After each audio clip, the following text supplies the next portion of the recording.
How does God react to our emotions?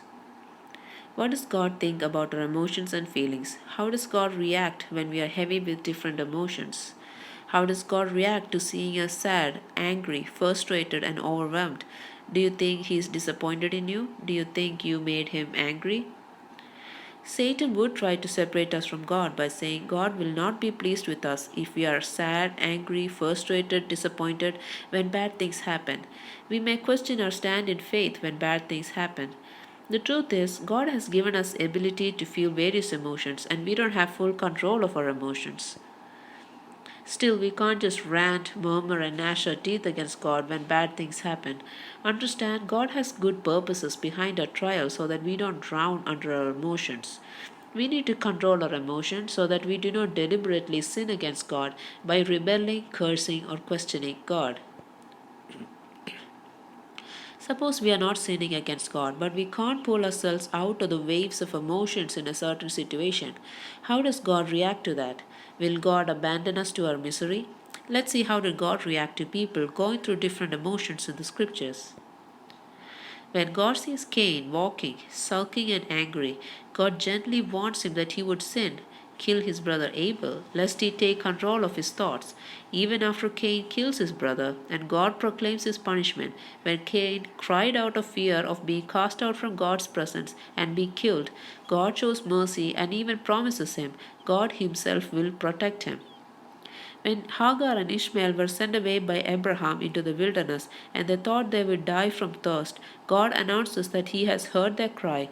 The boy would not only survive but become a great nation. It is said that God was with the lad and he became an archer and got married later on. We see Jacob terrified for his family and his own life from the hands of Esau, alone on the banks of Jabbok brook. God comes to Jacob and he blesses him and gives him a new name. Jacob wept for days, refusing to be comforted after he thought Joseph was killed. But before Jacob dies, he sees Joseph in a high position in Egypt who could provide for them through the famine. We see Hannah weeping for years because she was barren and tormented by her rival Peninnah. The cause of her misery is actually God closing up her womb. After Hannah makes her vow to the Lord, God not only blesses her with one son but gives her many children. Sarah, who lost all hope of getting a child and laughed to herself when she heard God's promise, did receive the promise. God understood why she had trouble believing such a miraculous thing.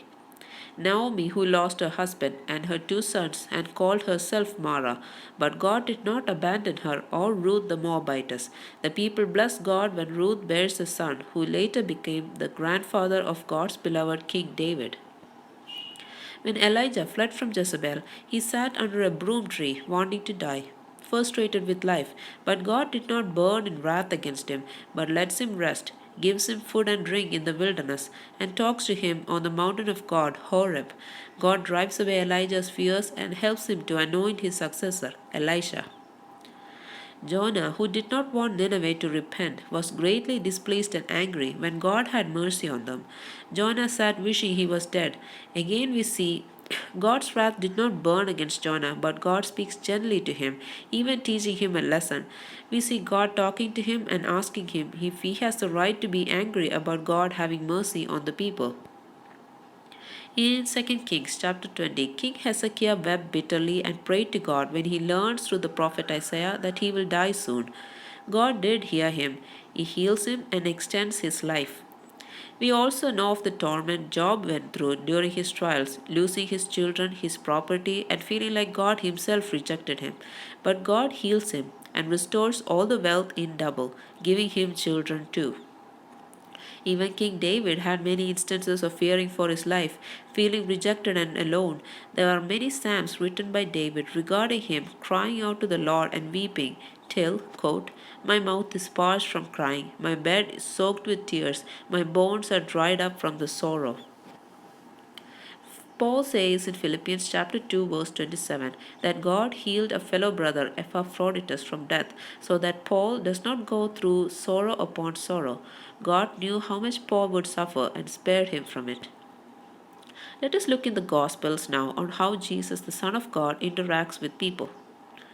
The most famous passage being Jesus wept with Martha, Mary, and the mourners because of Lazarus' death. Even though Jesus knew Lazarus will rise from the dead shortly, he did not take their sorrows lightly. He shows empathy to their pain and wept with them, groaning at the impact of death on his beloved people. There are many instances, like the boat in the storm, the transfiguration, the raising of the dead, where disciples were scared and frightened when things unexplainable and miraculous happened when with Jesus. Jesus gently assured them in those situations, "Do not be afraid." Jesus never turned away anyone who came to him with their troubles due to illness or a loved one's suffering. Jesus interacts with them with compassion. For example, in Luke 7:13, we read of a widow who lost her only son. Jesus had compassion on her and said, "Do not weep," and raised the young man from the dead. Jesus tells the parable of a prodigal son in which, towards the end, the elder brother stands outside the house, angry at how the father reacts to his brother's return. The father, who is a picture of God's compassion, comes out and gently talks with a brother so that he will understand and join in their happiness. There was a situation where a rich young man came to Jesus asking how to get salvation. In Mark chapter 10 verse 21 we read Jesus looked at him and loved him. Jesus understood the man loved his wealth and could not sacrifice it. When Jesus said, "Sell all that he has and follow Jesus," the man left sorrowful. Mark chapter 10 verse 22. Jesus says it's hard for those who trust in riches to enter the kingdom of God, but still with God all things are possible. When the disciples understood that Jesus was going to die soon, they were very sorrowful. After the Passover dinner before the crucifixion, the disciples went with Jesus to the garden and could not stay awake because they were greatly tired from sorrow. We see Jesus understanding that their mind is willing, but their body is weak or tired. Peter weeping bitterly because he disowned Jesus 3 times, even though Jesus predicted it would happen. After Jesus was raised from the dead, Jesus restores Peter because Jesus knew Peter repented of it.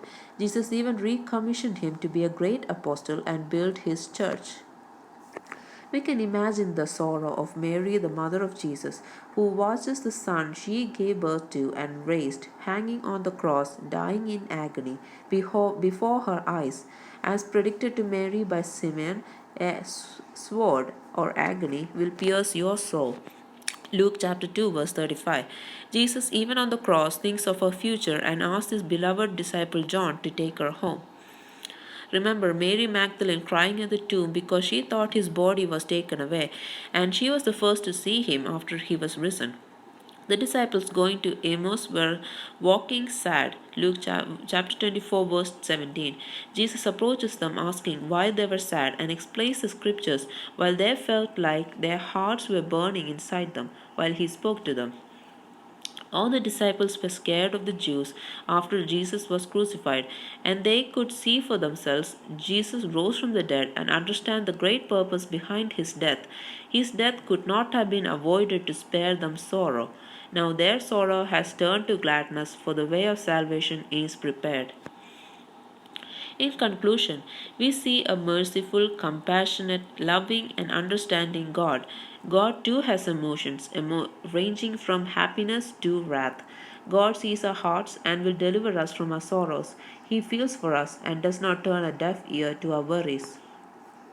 Let us understand there will be periods of joy and sorrow and everything else in our lives, as we read in Ecclesiastes chapter 3 verses 2 to 8. All our troubles are due to the world falling under sin, and there will come a time when God takes his people out of the sinful, painful world. As we read in Revelation chapter 21 verse 4, God will wipe away every tear. There will be no more death, no sorrow, no crying, no more pain, for the former things have passed away. Let us control our emotions and guard our thoughts, lest we sin deliberately against God like the Israelites. The Israelites quickly forgot the ways God led them and the victory and the provisions He gave. And when they got sad, scared, or was in need, they were quick to raise their fists at the Lord, testing the Lord to wrath, causing great punishment upon themselves. Here are some verses to help us out. By the sorrow of heart, a spirit is broken. Proverbs 15, verse 13. A merry heart does good like medicine, but a broken spirit dries the bones. Proverbs chapter 17, verse 22. The spirit of man will sustain him in sickness, but who can bear a broken spirit? Proverbs chapter 18, verse 14. The Lord is close to the broken-hearted and saves those who are crushed in spirit. Psalms chapter 34, verse 18.